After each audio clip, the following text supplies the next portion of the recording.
Recording in progress.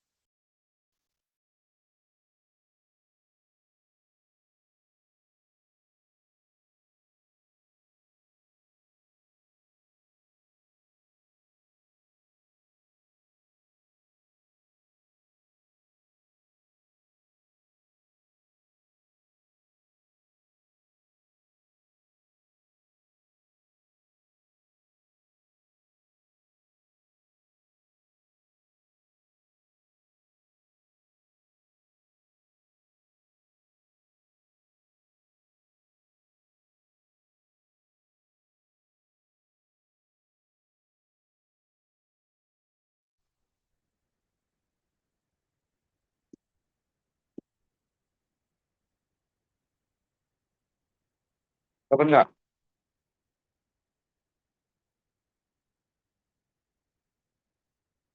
Itu sama siapa makan ngomong betul betul. Dia sama tsunami ya.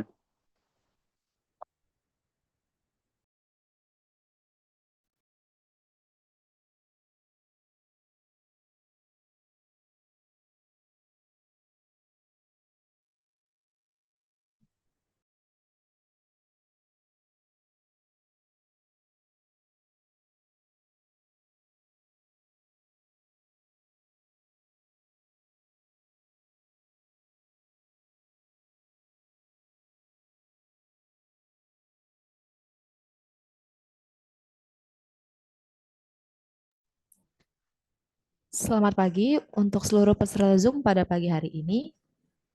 Izin kita tanyakan dulu, apakah Bapak Ketua Umum dan Bapak narasumber kita sudah masuk dalam webinar pada pagi ini?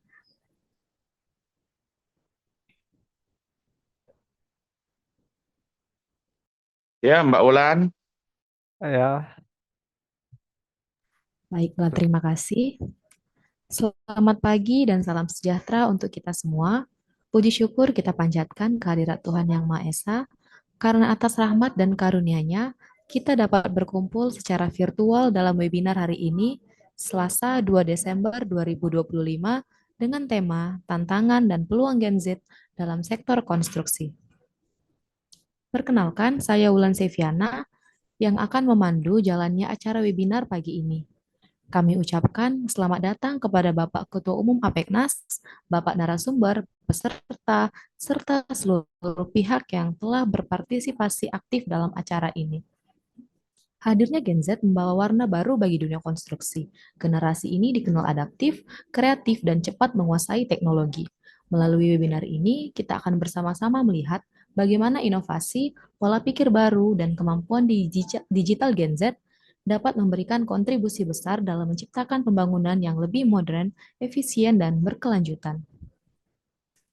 Kepada yang terhormat, Bapak Dr. Insinyur Fandi Iot, STM PWK IPM, selaku Ketua Umum APEKNAS, serta narasumber kita pada pagi hari ini, Bapak Raditya Arya Putra Pratama, selaku Apprentice APEKNAS.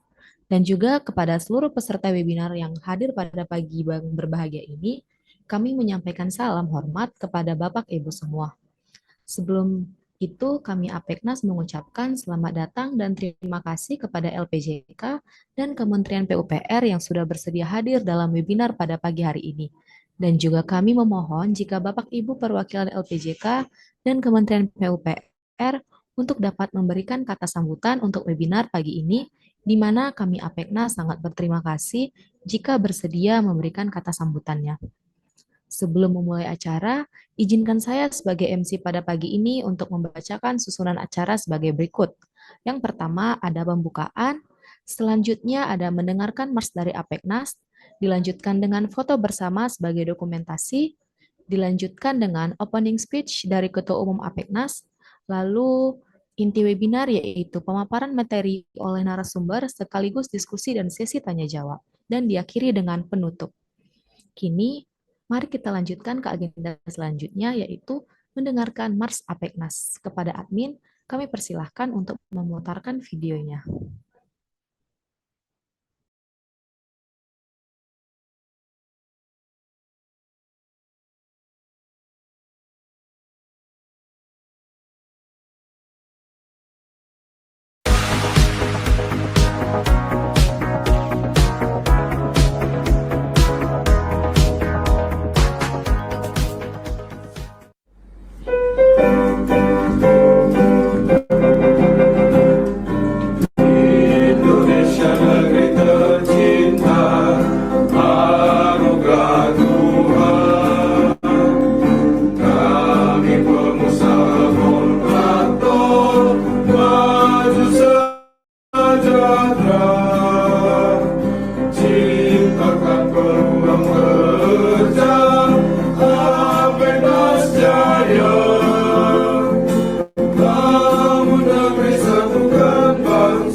Terima kasih kepada admin.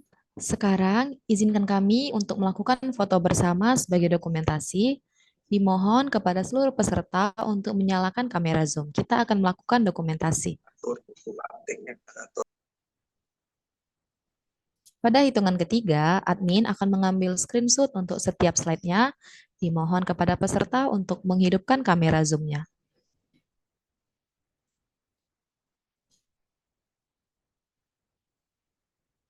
Baiklah, 1, 2,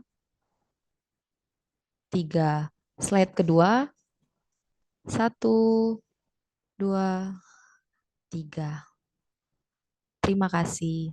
Sebelum ke inti acara webinar online pagi ini, kita akan mendengarkan opening speech yang akan disampaikan oleh Bapak Dr. Insinyur Fandi Iot selaku Ketua Umum Apeknas. Kepada Bapak, kami persilahkan. Ya, terima kasih Mbak Ulan.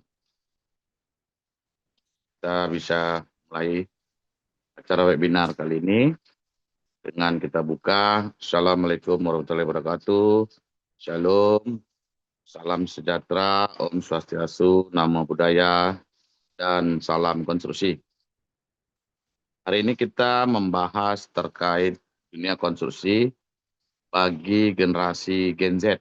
Ya, hari Selasa 2 Desember, meskipun di bulan Desember ini kita tahu negeri kita sedang diguncang beberapa bencana, ya, dari mulai Tapanuli, Sibolga, dan beberapa daerah lainnya saat ini sedang mendapatkan musibah terkait banjir maupun longsor di beberapa daerah.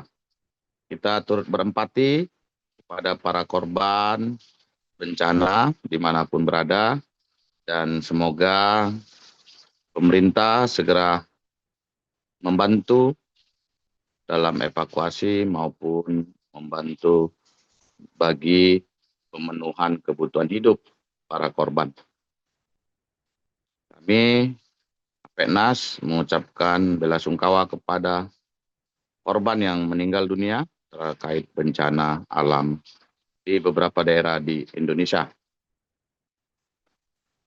Yang kedua, Apeknas, Asosiasi Pengusaha Pelaksana Kontraktor dan Konstruksi Nasional, memandang perlu dan penting terkait tanggung jawab generasi. Tanggung jawab regenerasi bagi anak-anak Gen Z ataupun yang saat ini menjadi calon penerus untuk Indonesia Emas 2045. Kami percaya adik-adik Gen Z ini akan menjadi pemimpin negeri ini bagi Indonesia Emas 2045. Untuk itu, Apeknas memiliki tanggung jawab moral memastikan seluruh Gen Z yang berkecimpung khususnya di bidang engineering, baik itu teknik sipil, teknik mesin, teknik elektro, instrumentasi, maupun fakultas teknik lainnya, di mana background pendidikan engineering ini sangat penting untuk digunakan sebagai sumber daya manusia di dunia konstruksi. Dan kali ini memberi kesempatan dan peluang kepada anak-anak magang, apprentice daripada Apeknas ini dari berbagai universitas, dari berbagai pendidikan ataupun akademi, dan sehingga adik-adik Gen Z paham dan mengerti bahwasanya dunia tidak selebar daun kelor. Masih ada dunia konstruksi yang perlu digeluti, yang perlu dipelajari, yang perlu dijadikan leg spesialis. Untuk itu, para hadirin sekalian, peserta webinar hari ini, kami yakin dan percaya meskipun narasumber kita apprentice atau anak magang, tapi seperti pepatah mengatakan, don't judge the book from the cover. Jangan dilihat buku dari sampulnya saja, tetapi lihatlah dari isi buku. Untuk itu nanti narasumber kami Mas Radit dengan kemampuan pengetahuan yang telah digalinya di bangku sekolah maupun yang telah kami didik selama masa pemagangan di Apenas menjadikan sebuah nilai, sebuah buah yang baik untuk dunia konstruksi khususnya generasi Gen Z. Untuk itu Bapak Ibu sekalian, selamat berbahagia, selamat menikmati webinar hari ini. Semoga semua ilmu pengetahuan yang di-sharing nanti oleh narasumber menjadi amalan bagi kita semua. Sekali lagi, kami mengucapkan tak ada gading yang tak retak. Kami akhiri dengan wabillahi wa taufiq wa hidayah. Assalamualaikum warahmatullahi wabarakatuh. Kami serahkan kepada Mbak Ulan. Silakan. Baik Bapak, terima kasih Bapak Dr. Fandi atas sambutannya. Sebelumnya kami infokan bahwa untuk video webinar secara utuh dapat ditonton dari YouTube Apeknas DPN. Dimohon kepada seluruh peserta jangan lupa untuk subscribe dan untuk sertifikat juga materi akan kami kirimkan melalui email ketika Bapak Ibu telah mengisi daftar hadir yang sudah kami kirim ke dalam kolom chat. Dan juga kami Apeknas sudah memiliki channel WhatsApp, jadi mohon dapat follow channel Apeknas di WhatsApp, di mana kami akan mengirimkan update terbaru seputar dunia konstruksi, seminar dan webinar, peluang bisnis, regulasi, dan event terkini. Selanjutnya, marilah kita memasuki acara inti dari seminar online pada pagi hari ini, yaitu pemaparan materi oleh narasumber, yang nantinya akan dilanjutkan dengan diskusi serta sesi tanya jawab. Kami berharap melalui pemaparan materi dari narasumber hari ini, para peserta dapat memperoleh wawasan yang luas serta strategis yang efektif dalam menghadapi dan menyelesaikan konflik dunia jasa konstruksi. Kepada narasumber yang terhormat, kami persilahkan.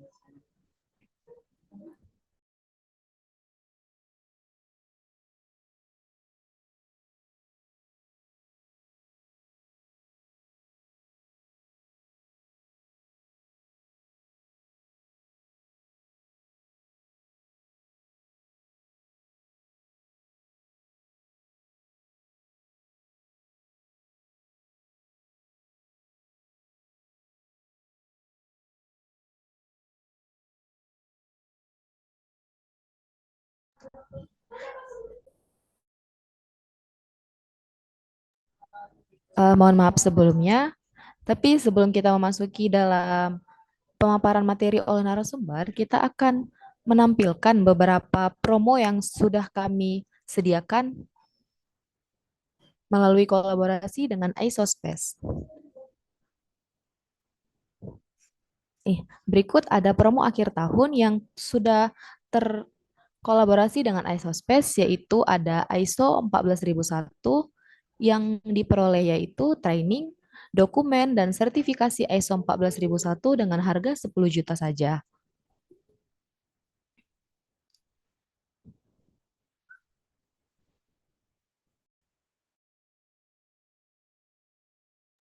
Jadi kepada Bapak Ibu yang berminat untuk memesan promo akhir tahun kami, boleh memesan melewat kontak us yang sudah tertera dalam flyer.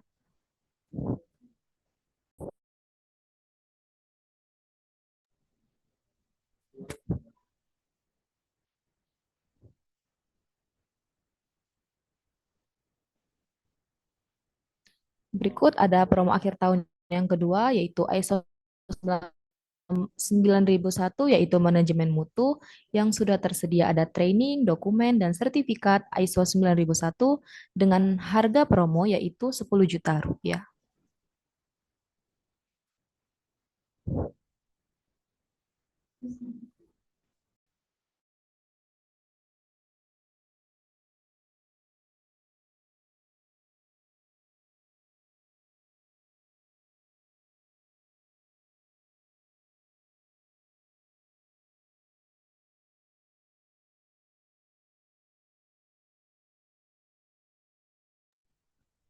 Berikut ada promo yang terakhir yaitu ISO 45001 Juga sama yang diperoleh yaitu training, dokumen, dan sertifikat ISO 45001 juga dengan harga diskon 10 juta rupiah.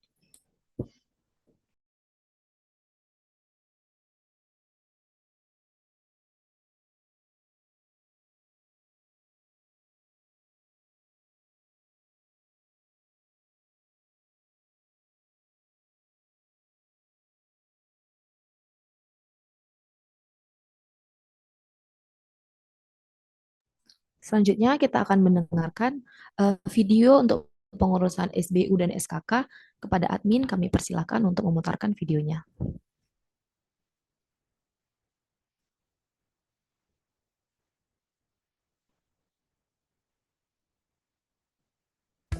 Bingung urus SBO dan SKK yang ribet dan memakan waktu? Tenang, kami punya solusinya.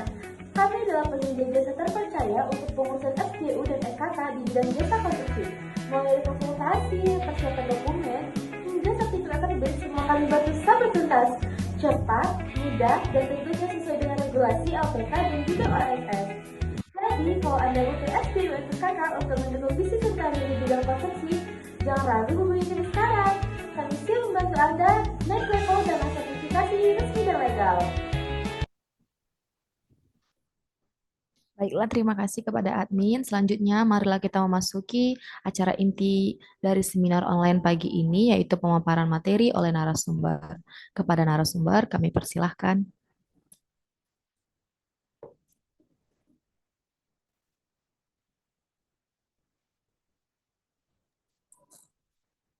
Baik.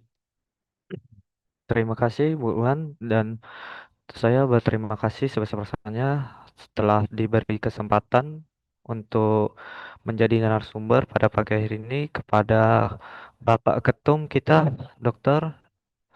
Insinyur Fandi Iyot, STM, PWK, IPM.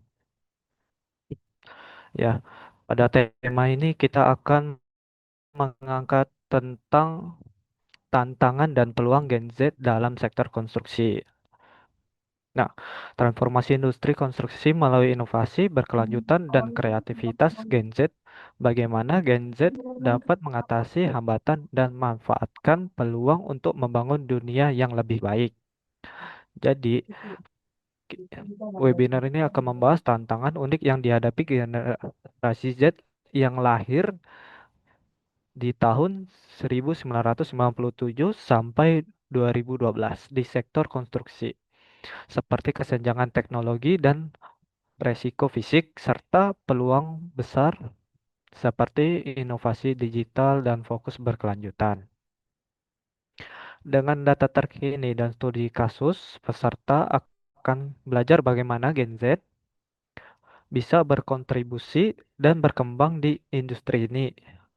Nah, ini cocok untuk mahasiswa, profesional muda, dan pemangku kepentingan konstruksi. Baik. Baik. Kita masuk ke materi. Oke, yang pertama ada pandaluan, definisi Gen Z, individu yang lahir sekitar tahun 1997 hingga 2012. Mereka adalah digital native sejati, dibesarkan dengan internet, media sosial, dan teknologi seluler. Konteks sektor konstruksi, industri ini menghadapi kekurangan tenaga kerja terampil dan perlu merangkul digitalisasi untuk meningkatkan efisiensi. Tujuan presentasi menganalisa bagaimana sifat, nilai, dan ekspektasi Gen Z menimbulkan tantangan sekaligus peluang besar bagi industri konstruksi.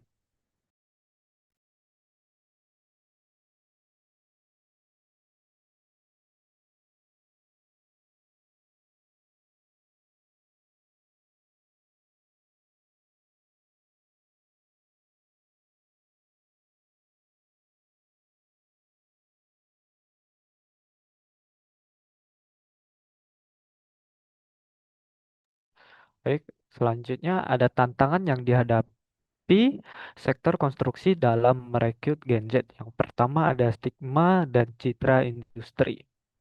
Citra lama konstruksi sering dipandang sebagai pekerja yang kotor ya, berbahaya, dan tidak maju secara teknologi low tech dibandingkan dengan sektor lain seperti IT atau vintage. Oke. Selanjutnya, keseimbangan kerja dan hidup work-life balance. Gen Z memprioritaskan fleksibilitas dan work-life balance yang lebih baik. Padahal konstruksi seringkali memerlukan jam kerja panjang dan lokasi proyek yang berpindah-pindah. Yang kedua ada lingkungan kerja. Pertama, keselamatan dan kesehatan. Meskipun telah ada peningkatan, Gen Z tetap mengkhawatirkan risiko fisik dan kesehatan mental di lapangan. Oke, struktur hierar- hi- hierarkis, mereka cenderung menolak struktur kerja yang terlalu kaku dan menghargai lingkungan kerja kolaboratif yang memungkinkan ide mereka didengar. Oke, yang ketiga ada ekspektasi karir. Jalur karir yang tidak jelas. Gen Z mencari jalur karir yang transparan dan peluang pelatih yang berkelanjutan yang seringkali kurang terlihat dalam industri konstruksi tradisional. Selanjutnya ada gaji dan manfaat. Tuntutan gaji yang kompetitif, terutama bagi lulusan teknik atau teknologi, seringkali menjadi peluang jika dibandingkan dengan penawaran dari industri yang lebih glamor. Oke, lanjut, Amin. Oke, di sini ada bagian tambahan tantangan yang dihadapi Gen Z dalam sektor konstruksi.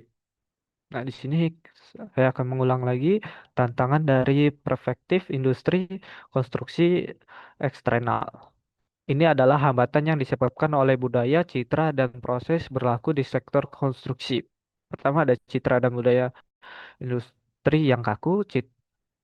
Pertama, citra industri low tech tidak canggih. Sektor konstruksi yang sering dicap sebagai industri yang lambat mengadopsi teknologi, mengandalkan proses manual, dan jauh dari inovasi digital yang disukai Gen Z. Oke. Kedua, budaya hierarkis yang kuat. Sektor konstruksi tradisional memiliki struktur manajemen yang sangat hierarkis dan top-down. Hal ini bertentangan dengan profesi Gen Z terhadap lingkungan kerja yang transparan, kolaboratif, dan terbuka untuk feedback dari semua level. Berikutnya, ketidakjelasan tujuan, lack of purpose. Gen Z mencari pekerja yang memiliki dampak dan tujuan sosial yang luas. Jika perusahaan yang menyoroti aspek prof, profi, profit, sorry sorry, profitabilitas tanpa menonjolkan peran proyek dalam pembangunan masyarakat atau berkelanjutan, itu hal gagal menarik Gen Z. Yang kedua ada isu kesehatan dan keselamatan atau K3 dan WLB. Pertama, resiko K3 yang tinggi. Lingkungan kerja di lapangan secara inherent memiliki risiko kecelakaan yang lebih tinggi dibandingkan kantor. Meskipun Gen Z peduli K3, resiko ini bisa menjadi penghalang. Oke, kurangnya keseimbangan kerja hidup, work-life balance atau WLB, kerja proyek konstruksi sering menuntut jam kerja panjang, bekerja di akhir pekan, atau di lokasi proyek yang jauh dari kota terkecil. Ini sangat kontras dengan nilai WLB yang dijunjung tinggi oleh Gen Z. Oke. Yang terakhir, dukungan kesehatan mental minim. Nah, meningkatnya tekanan proyek dan lingkungan lapangan yang keras, dukungan perusahaan terhadap kesehatan mental, well-being seringkali tidak memadai. Padahal Gen Z sangat terbuka dan peduli dengan isu ini. Nah, yang terakhir ada gap teknologi dan proses. Keterlambatan digitalisasi lapangan. Nah, banyak proyek masih mengandalkan cetak biru fisik, laporan manual, dan komunikasi verbal. Gen Z sebagai digital native frustasi dengan ketidakmulusan proyek kerja ini. Minimnya alat kerja canggih. Nah, karyawan muda diharapkan alat yang modern atau tab tablet di lapangan, aplikasi cloud basic untuk kolaborasi. Nah, ketidakadaan alat ini membuat Gen Z merasa tidak efisien dan tidak dihargai. Yang terakhir ada ketidaksadaran berkelanjutan. Meskipun isu sustainability atau konstruksi hijau, pengurangan limbah sangat penting bagi Gen Z. Banyak perusahaan konstruksi masih belum menjadikan prioritas utama dalam operasional sehari-hari. Oke, lanjut. Yang kedua ada tantangan dari perspektif Gen Z internal.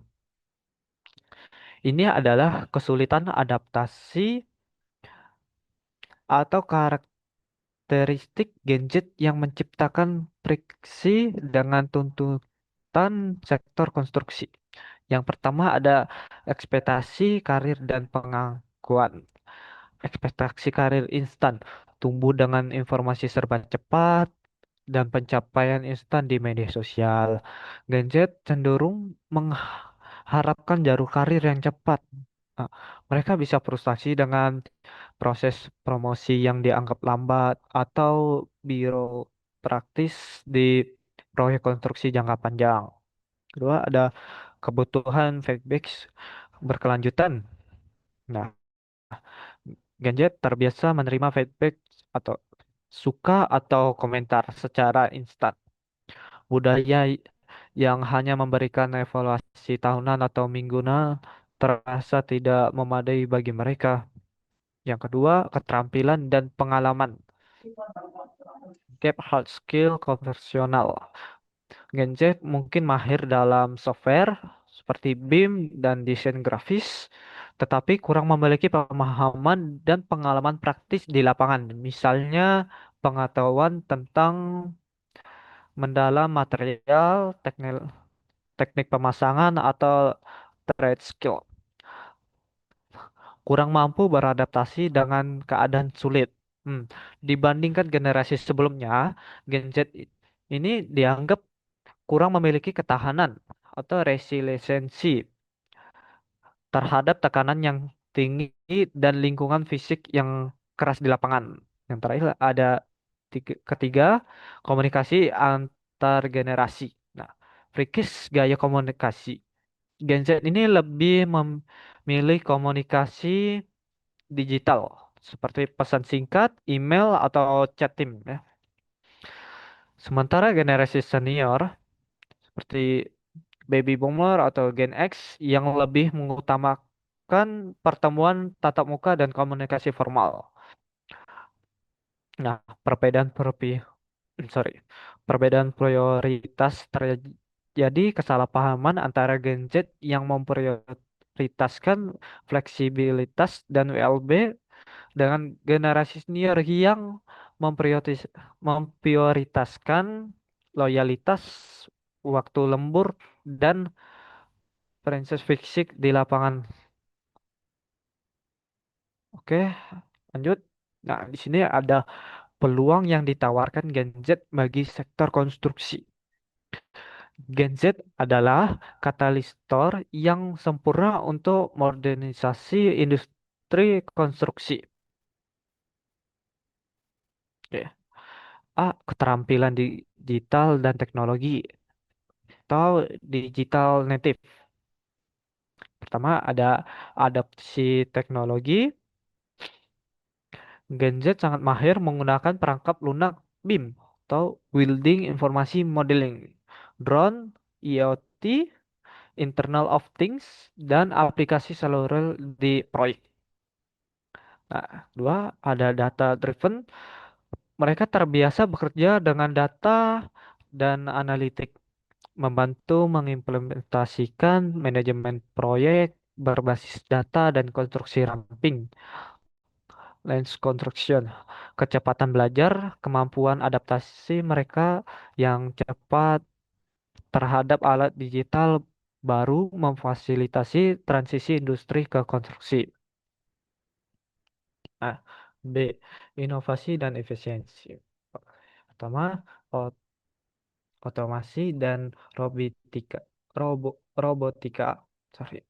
Ketertarikan mereka terhadap teknologi mendorong pengguna robotika mencetak 3 dimensi dan otomatisasi tugas-tugas berulang. Kedua, ada kolaborasi digital. Mereka memanfaatkan platform digital untuk komunikasi dan kolaborasi real time, meningkatkan efisien dan mengurangi kesalahan. C. Kesadaran sosial dan lingkungan. Berkelanjutan, sustainability, Gen Z sangat peduli terhadap isu lingkungan. Hal ini mendorong perusahaan konstruksi untuk berinvestasi pada bahan bangunan hijau, desain berkelanjutan, dan praktik net zero. Yang terakhir ada diversitas dan inklusi atau DIY. Mereka adalah generasi yang sangat inklusif, membantu mempromosikan lingkungan kerja yang beragam dan bebas diskriminasi di proyek. Oke, lanjut. Admin. Oke. Ada peluang tambahan yang ditawarkan Gen Z bagi sektor konstruksi. Pertama itu ada peluang inovasi dan transformasi digital. Kemampuan alami Gen Z dalam teknologi adalah peluang besar untuk merenovasi industri yang membutuhkan efisien.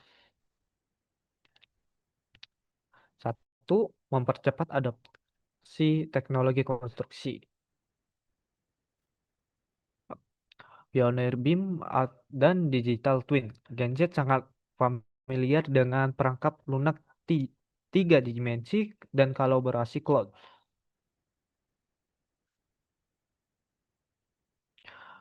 Mereka dapat memimpin implementasi Building Information Modeling atau BIM dan konsep Digital Twin atau replika virtual proyek untuk manajemen siklus hidup aset yang lebih baik.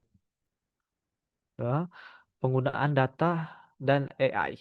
Mereka mahir menganalisis data dan memungkinkan mereka untuk mengintegrasikan sensor IoT di lapangan, mengelola big data proyek, dan menggunakan artificial intelligence atau AI untuk analisa risiko,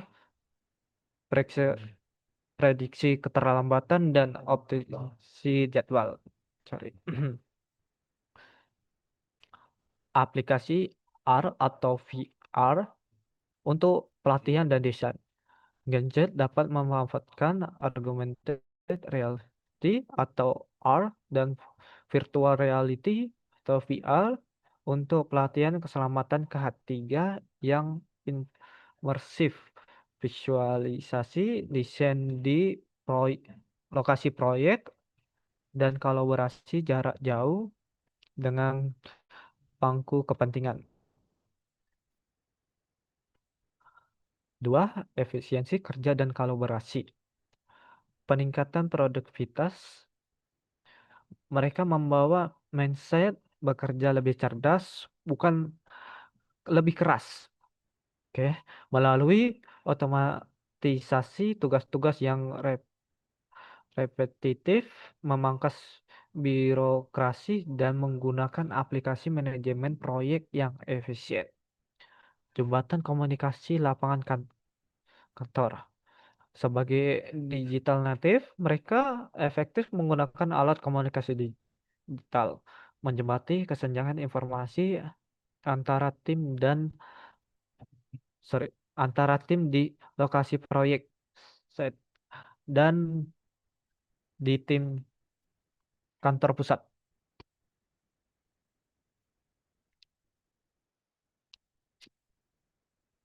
Jadi, yang kedua, ada peluang dalam pembangunan berkelanjutan, sustainability.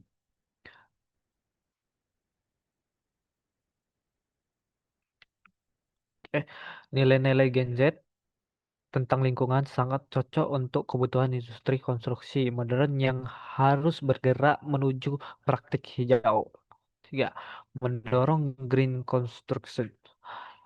Advokat material berkelanjutan, Gen Z secara produktif akan mencari dan mengimplementasikan material konstruksi ramah lingkungan, misalnya beton rendah karbon, kayu berkelanjutan. Efisiensi energi dan desain rumah lingkungan. Mereka dapat menjadi spesialis dalam mendesain bangunan net zero atau nol energi, meningkat, mengintegrasikan sumber energi terbarukan dan memastikan proyek memenuhi standar sertifikat hijau, misalnya LEED atau Green Building Council Indonesia. Pengurangan limbah, maaf. Keterampilan mereka dalam pemodelan dan perencanaan digital atau BIM memungkinkan perhitungan material yang sangat akurat secara signifikan mengurangi limbah konstruksi. Oke, lanjut.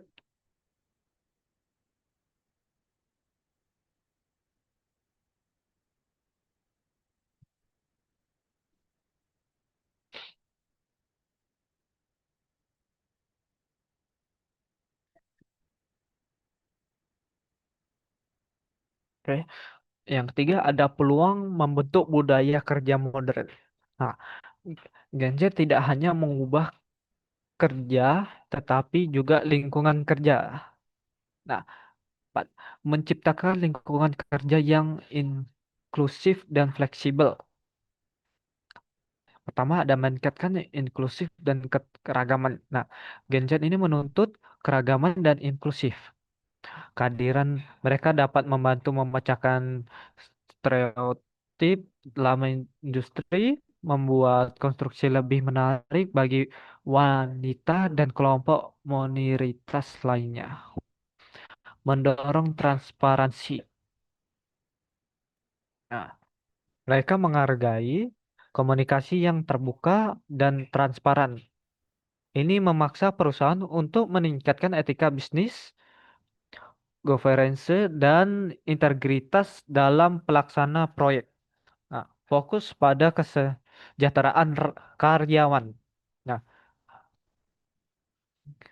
Gen Z sangat mendorong perusahaan untuk memprioritaskan kesehatan mental dan fisik, mengubah budaya kerja dan touch menjadi budaya yang lebih suportif dan berorientasi pada hasil daripada jam kerja.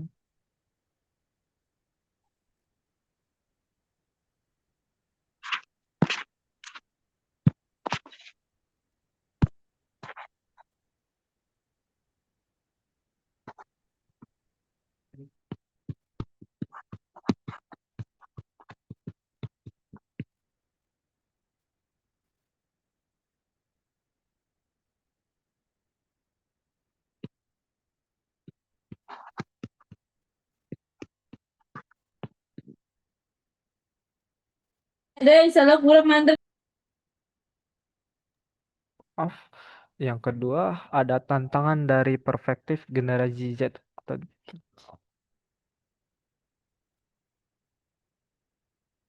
Ah,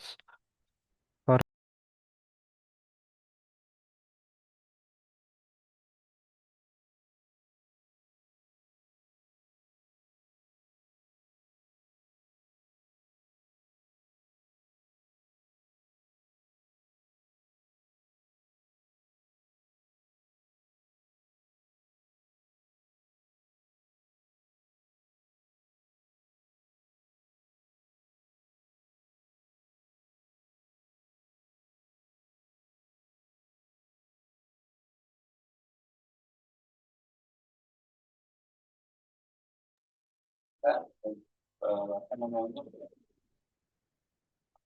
karbonnya sekitar bebannya itu sekitar 60 kW, dapat 70.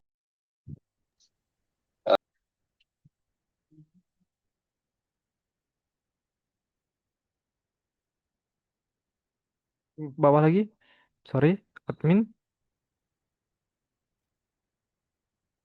Nah, oke. Yang kondisi yang terjadi gempa. Tiga, ada peluang bentuk kerja. Sebentar ya, maaf. Oke,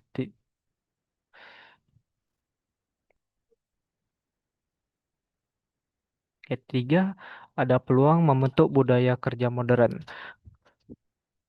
Gen Z tidak hanya mengubah cara kerja, tetapi juga lingkungan, menciptakan lingkungan kerja inklusif dan fleksibel, meningkatkan inklusif dan keragaman. Gen Z menuntut keragaman dan inklusif. Kehadiran mereka dapat membantu memecahkan stereotip lama industri, membuat konstruksi lebih menarik bagi wanita dan kelompok minoritas lainnya. Nah, saya ulangi lagi ya, yang slide ini. Nah, mendorong transparansi dan mereka menghargai komunikasi yang terbuka dan transparan. Ini memaksa perusahaan untuk meningkatkan etika bisnis, governance, dan integritas dalam proyek. Fokus pada kesejahteraan karyawan, Gen Z akan mendorong perusahaan untuk memprioritaskan kesehatan mental dan fisik, mengubah budaya kerja yang touch menjadi budaya yang lebih sportif dan berorientasi pada hasil daripada jam kerja. 5. Ada inovasi dalam pelatihan dan pengembangan.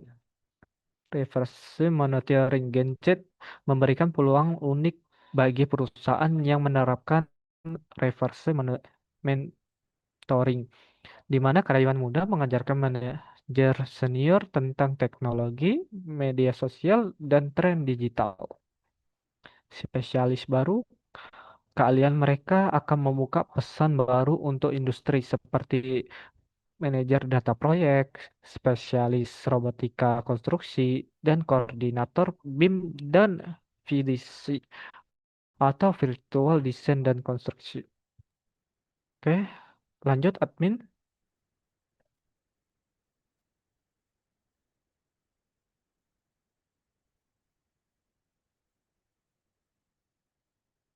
Lanjut. Oh ya, baik. Lanjut. Ada strategi untuk menarik dan mempertahankan Gen Z. Yang pertama itu ada strategi, fokus tindakan, dan dampak yang diharapkan. Yang pertama, strateginya transformasi citra. Tindak fokus,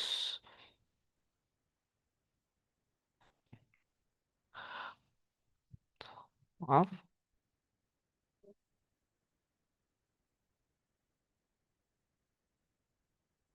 tuh.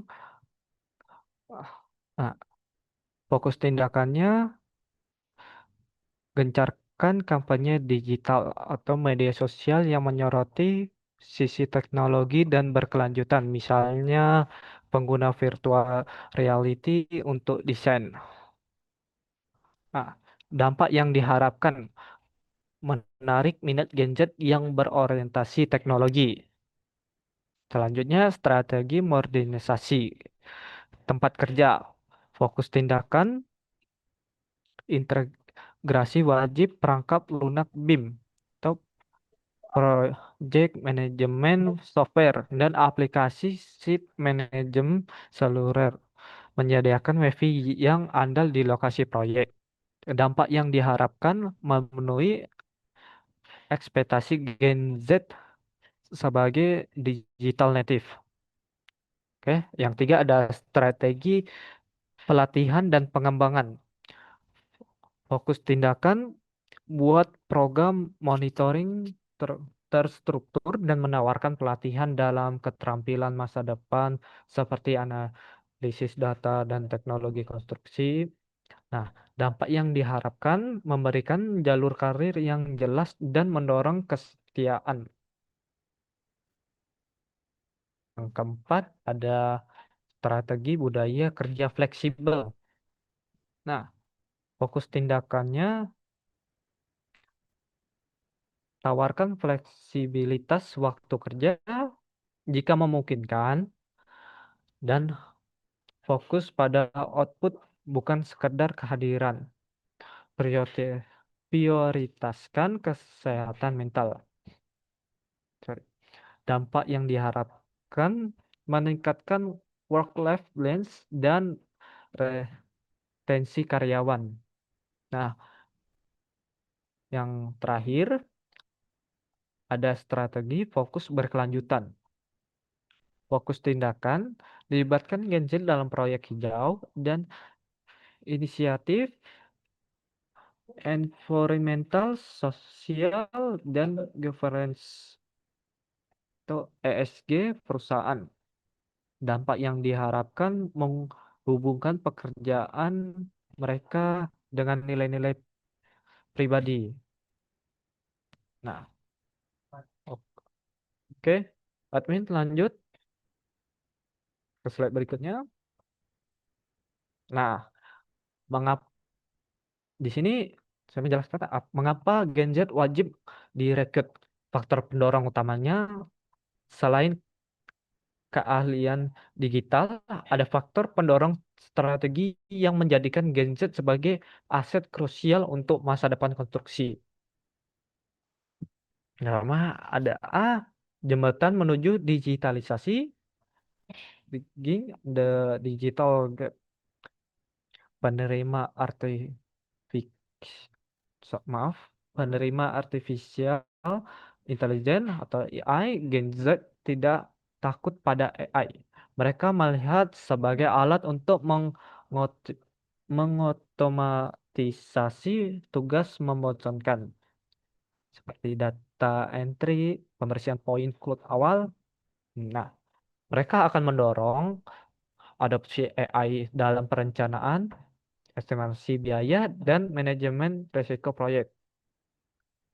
Keakraban dengan IoT atau Internet of Things, mereka mudah beradaptasi dengan sensor yang dipasang pada peralatan, misalnya alat berat, material, dan alat kesehatan yang memberikan data operasional real time. B.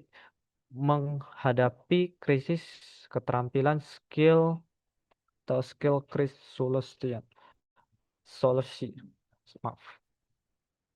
solusi again workforce.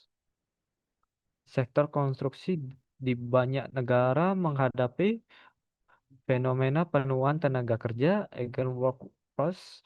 Gen Z adalah suntikan demografis yang vital untuk menggantikan tenaga kerja yang pensiun dan menjaga kesinambungan operasi. Keterampilan soft skill baru meskipun sering dikritik, Gen Z ini memiliki keunggulan dan multitasking digital, kemampuan menyerap informasi singkat dengan cepat dari video pendek atau tutorial, dan kolaborasi virtual. C. Mendorong inovasi dan adaptasi. Budaya test and learn. Gen Z memiliki toleransi yang lebih tinggi terhadap kegagalan kecil atau fail fast, maaf ya, dan lebih terbuka untuk menguji teknologi dan proses baru. Sangat kontras dengan mentalitas konstruksi tradisional yang cenderung menghindari resiko atau risk aversi. Fokus pada user experience atau UX dibesarkan dengan aplikasi yang user friendly. Mereka akan menuntut dan mendorong desain perangkat lunak, manajemen proyek, dan alat digital di lapangan menjadi lebih intuitif dan mudah digunakan. Oke, admin lanjut ke slide berikutnya. Oke. Sini ada aksi nyata membangun budaya kerja yang menarik bagi Gen Z. Nah, untuk mengimplementasikan strategi di budaya sebelumnya, perusahaan perlu melakukan aksi nyata berikut. Di lokasi proyek, the site, smart site sebagai branding, ubah lokasi proyek menjadi laboratorium teknologi, mempromosikan penggunaan tablet tahan banting, stasiun pengisian daya yang memadai, dan akses Wi-Fi yang kuat sebagai standar bukan pengecualian. Keselamatan berbasis teknologi.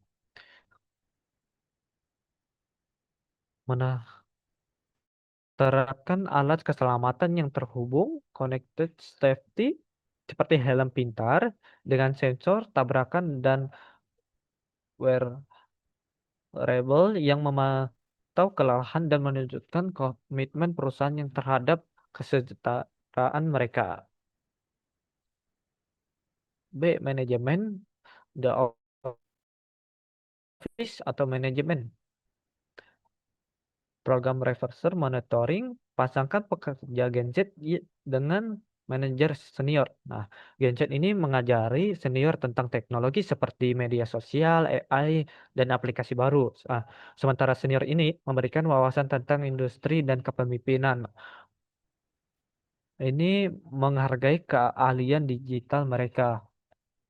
Berikutnya, model project based work. Alihkan sebagian pekerjaan dari jam kerja 8 sampai 5 kaku menjadi fokus pada penyelesaian milestone atau proyek tertentu, memberikan fleksibilitas yang mereka hargai. Nah, yang terakhir ada transparansi impact secara rutin dan jelas komunikasi bagaimana pekerja Gen Z, misalnya data yang mereka kumpulkan atau class detection yang mereka temukan berkontribusi pada keberhasilan proyek dan tujuan ESG perusahaan. Oke, admin lanjut.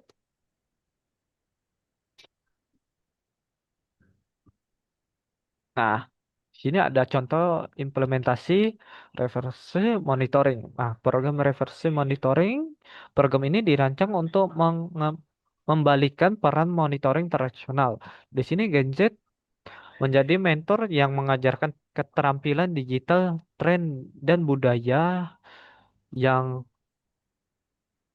baru kepada pemimpin senior dan manajer veteran perusahaan.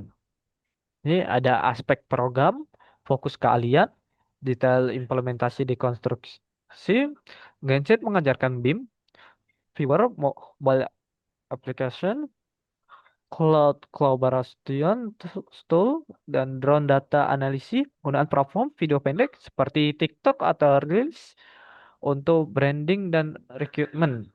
Manfaat bagi Gen Z, mereka merasa dihargai dan diakui atas kalian teknologi, mereka meningkatkan sense of purpose. Manfaat bagi perusahaan, pemimpin senior memahami bagaimana teknologi real time bekerja di lapangan dan mendapatkan wawasan tentang pasar tenaga kerja muda. Yang kedua, ada aspek program format sesi, detail implementasi di konstruksi, dipertemukan 1 jam 2 minggu selama 3 bulan. Tema spesifikasi seperti seperti memahami dan menggunakan data point cloud di iPad atau strategi komunikasi internal melalui chat application. Manfaat bagi Gen Z mendapatkan akses langsung dan membangun hubungan dengan mengambil keputusan tingkat atas. Manfaat bagi perusahaannya memaksa para pemimpin untuk keluar dari zona nyaman operasional tradisional dan mengadopsi pola pikir digital. Nah, yang ketiga ada aspek program output terukur. detail implementasi ya, di konstruksi. Setiap pasangan mente menghasilkan atau aksi digital, misalnya meluncurkan podcast internal pendek atau menguji coba aplikasi manajemen proyek baru. Manfaat bagi Gen Z melihat ide dan kontribusi mereka sebagai diimplementasikan dalam bisnis nyata. Nah, manfaat bagi perusahaannya mendorong inovasi bottom up dan percepatan adopsi alat digital di seluruh organisasi. Nah, contoh kasus hipotensi penerapan kontrak latar belakang, misalnya PT Bangun Jaya memiliki manajer proyek yang berusia 55 tahun. Kita sebut saja namanya Pak Budi, yang mahir dengan gambar 2 dimensi, namun kesulitan dengan model gambar 3 dimensi di lapangan. Sebagai seorang lulusan baru, Gen Z, kita sebut Rina, yang ahli dalam perangkat lunak Revit dan BIM 360. Nah, aksi nyata monitoring. Sesi 1, teknologi. Rina mengajari Pak Budi cara membuka, memutar, dan memberikan anotasi pada model BIM 360 dan di tablet selama di lokasi proyek. Sesi kedua, budaya. Pak Budi membagikan tantangan komunikasi dengan subkontraktor dan Rina menyarankan untuk membuat grup kolaborasi berbasis chat yang terstruktur, bukan hanya WhatsApp personal, dengan aturan yang jelas untuk berbagi dokumen dan foto kemajuan. Nah, yang ketiga ada hasil. Pak Budi sekarang menggunakan tablet untuk memverifikasi pemasangan di lapangan, misalnya memotong waktu inspeksi menjadi 30%. Rina merasa didengar dan idenya tentang sistem komunikasi baru diadopsi untuk seluruh proyek. Nah, program reverse monitoring ini secara efektif menjembati kesenjangan generasi, menunjukkan bahwa pengetahuan bisa datang dari segala arah dan memberikan rasa kepemilikan dan empowerment kepada Gen Z yang merupakan faktor krusial dalam retensi mereka. Oke, admin lanjut. Nah, yang terakhir ada kesimpulan.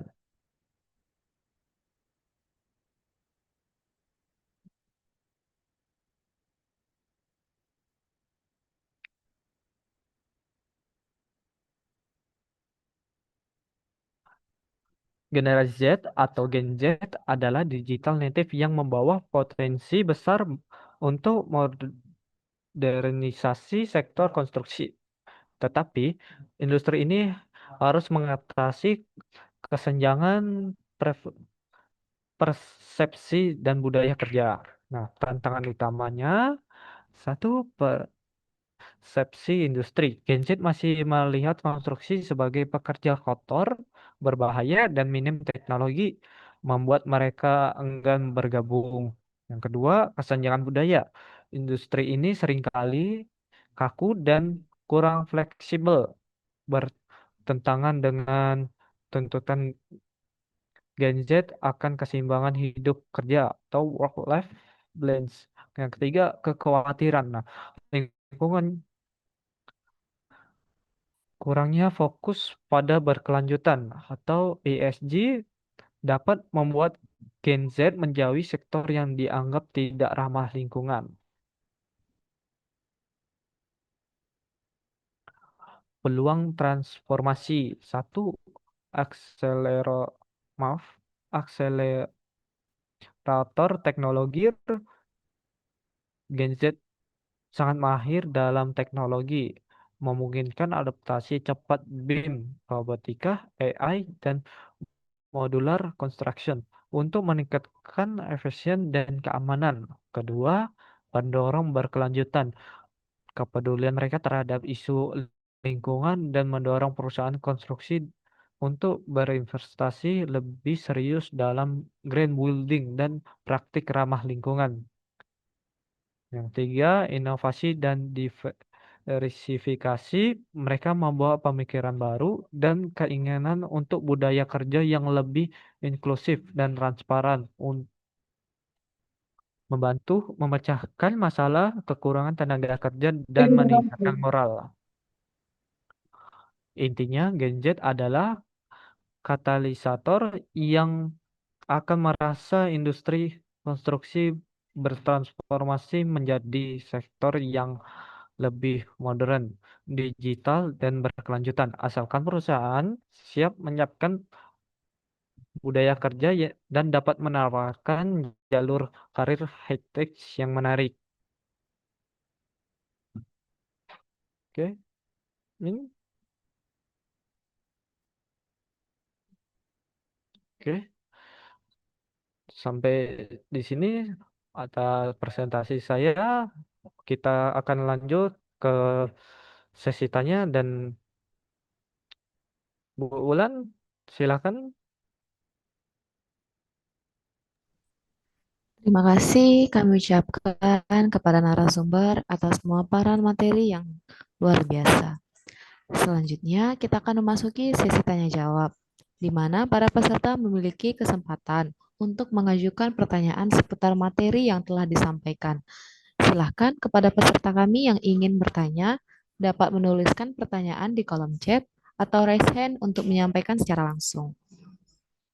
Kami akan membacakan satu persatu pertanyaan yang dikirimkan melalui kolom chat.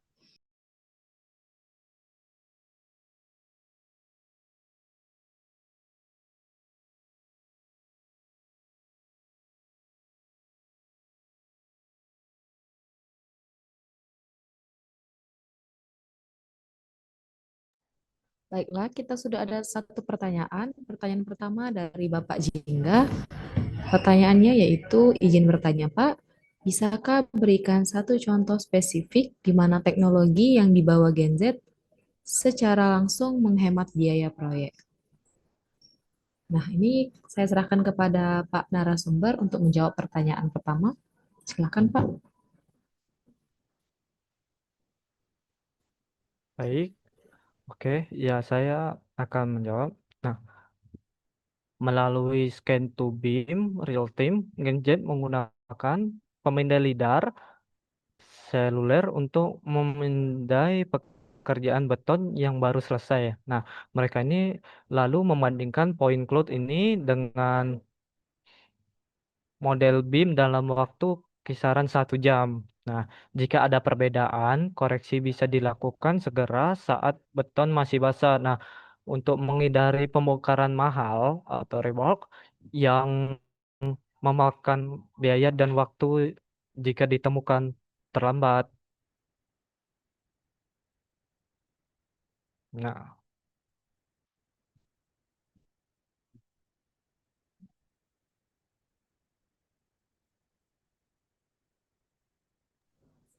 Terima kasih Bapak Radip atas jawabannya. Bagaimana dengan Bapak Jingga? Apakah puas dengan jawabannya?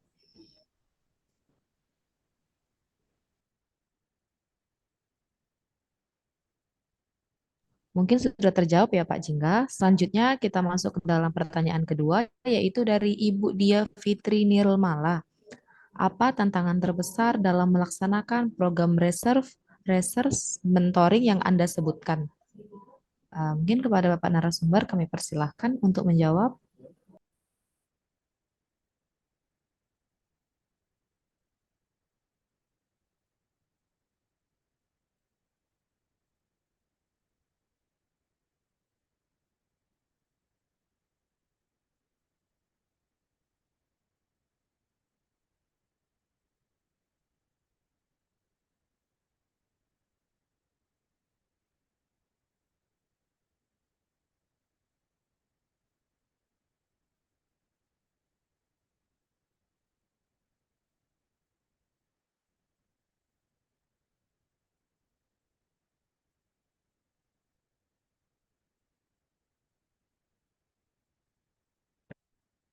halo, cek. Maaf, saya ulangin. Tadi dari Ibu dia, apa tantangan terbesar dalam melaksanakan program reverse monitoring yang Anda sebutkan? Nah, jadi tantangan utamanya adalah perlawanan budaya dari pemimpin senior. Kan ada beberapa senior mungkin merasa terancam dan enggan diajari oleh staf yang lebih muda. Nah, kuncinya keberhasilannya adalah komitmen dari top manajemen untuk beradaptasi dan menegaskan nilai program tersebut sebagai bagian dari inovasi dan talent retention. Nah, udah.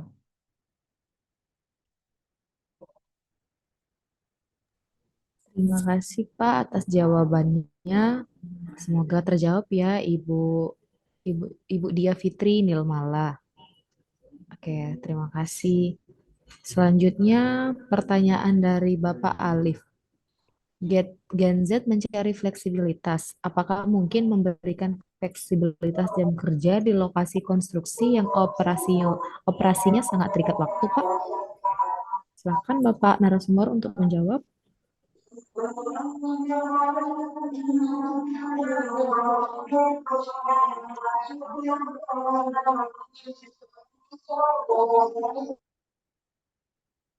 Baik,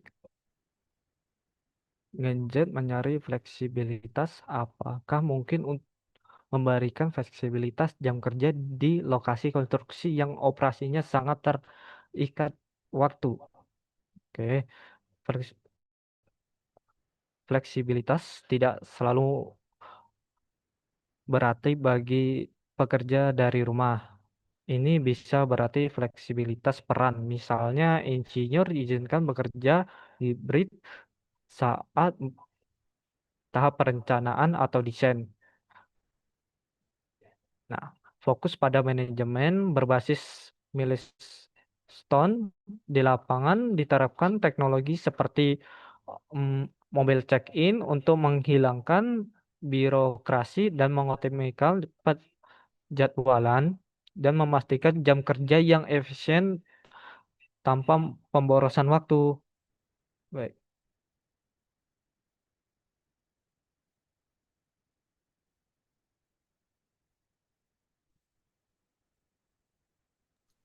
Terima kasih Bapak narasumber atas jawabannya.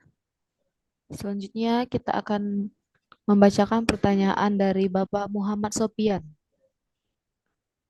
Bagaimana Gen Z menanggapi tentang dunia konstruksi yang sering terjadi kecelakaan kerja karena standar keselamatan yang kurang dan juga masalah gaji yang rendah? Terima kasih kepada Bapak narasumber. Kami persilahkan untuk menjawab.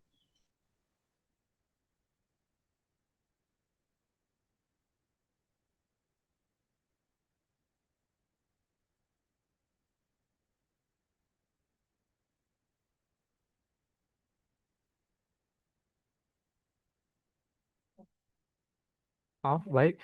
Tadi pertanyaannya bagaimana Gen Z menanggapi tantangan dunia konstruksi yang sering terjadi kecelakaan kerja karena standar keselamatan yang kurang dan juga masalah gaji yang rendah. Oke. Jadi komitmen harus nyata. Gunakan teknologi seperti alat keselamatan terhubung seperti IoT, wearables untuk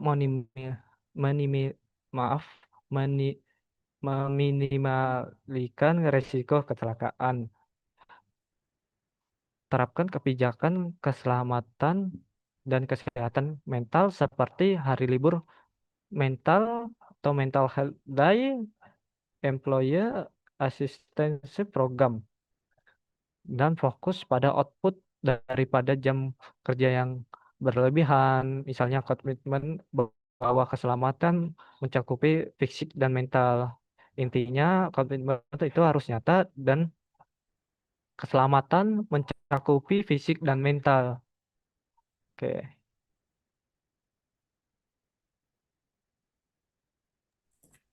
Baiklah, terima kasih Bapak atas jawabannya. Semoga membantu pertanyaannya ya Bapak Muhammad Sopian. Selanjutnya kita akan memasuki pertanyaan, mungkin ini pertanyaan terakhir, yaitu dari Ibu Lia. Izin bertanya, bagaimana perusahaan konstruksi bisa meyakinkan Gen Z bahwa industri ini aman dan peduli terhadap kesehatan mental, mengingat citra pekerjaan yang keras dan beresiko? Pada Bapak narasumber, kami persilahkan untuk menjawab.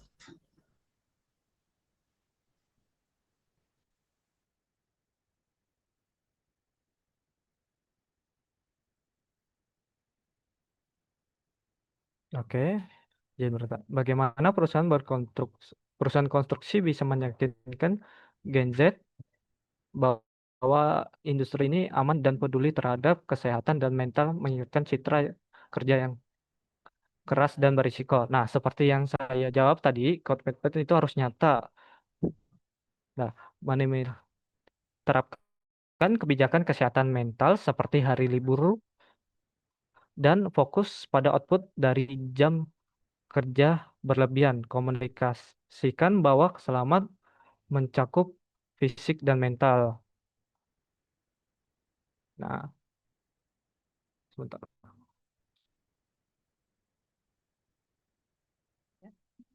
Nah, dan kerja itu kita seperti ada gunakan teknologi alat keselamatan terhubung IoT. Nah, itu kita akan mendeteksi kelelahan. Jadi kalau kelelahan akan terdeteksi dan itu akan mengingatkan kita bahwa untuk beristirahat supaya keselamatan kita itu dan mental fisik terjaga.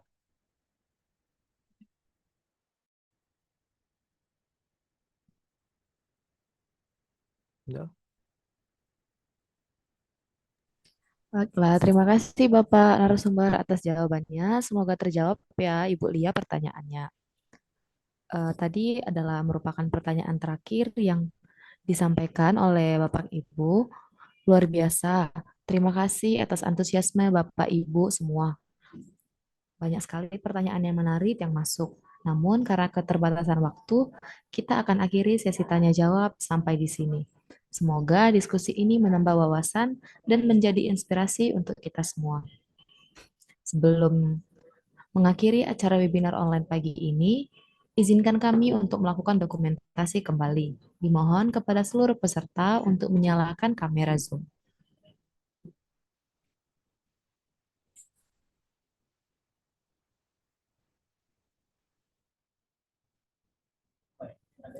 Pada hitungan ketiga, admin akan mengambil screenshot untuk setiap slide-nya. Slide pertama, 1, 2, 3. Sabar Bapak Ibu, kita lanjut ke slide kedua. 1, 2, 3. Baiklah, terima kasih. Kami infokan kembali bahwa untuk video webinar secara utuh dapat ditonton dari YouTube Apeknas DPN. Jadi dimohon kepada seluruh peserta jangan lupa untuk subscribe dan sertifikat juga materi akan kami kirimkan melalui email ketika Bapak Ibu telah mengisi daftar hadir kembali di hari H yang sudah kami kirimkan dalam kolom chat. Dan juga kami Apeknas sudah mempunyai channel WhatsApp. Dimohon dapat follow channel Apeknas di WhatsApp di mana kami akan mengirimkan update terbaru seputar dunia konstruksi, seminar, webinar, peluang bisnis, regulasi, dan event terkini. Demikian rangkaian acara webinar kita pada pagi hari ini. Terima kasih kami ucapkan kepada narasumber atas ilmu dan wawasan yang telah dibagikan, serta kepada seluruh peserta atas partisipasinya. Semoga kegiatan ini bermanfaat dan dapat menambah pengetahuan kita semua. Sampai jumpa pada kesempatan berikutnya. Terima kasih. Baik, terima kasih semuanya. Terima kasih, Pak. Bapak, Terima kasih Ibu. Bulan.